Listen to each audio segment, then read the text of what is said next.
Hello guys, welcome back to my channel healthy lifestyle with doctor Snehal.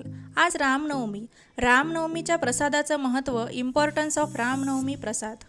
त्यामध्ये पानक हे पाणी, गूळ, पुदिना, तुलसी, जिरापूड, धनापूड, किंचित अद्रक घालून बनवलं जातं असं पेय आहे. त्यासोबत काकडी मूगडाळ सलाद, त्यामध्ये काकडी, मूगडाळ, कोथिंबीर, गाजर, मीठ आणि किंचित साखर घालतात. त्यासोबतच ताकही बनवलं जातं. पण रामनवमी ही वसंत ऋतूमध्ये भर उन्हाळ्यामध्ये येते. या ऋतूमध्ये कफाचं विलयन होत असते, तर शरीरातील भूक कमी होते, अग्निमांद्य होतो, पचनशक्ती कमी होते. पण हे सर्व पदार्थ मात्र थंड, उष्णता कमी करणारे, भूक वाढवणारे, पचनशक्ती वाढवणारे, चवीला रुचकर आहेत.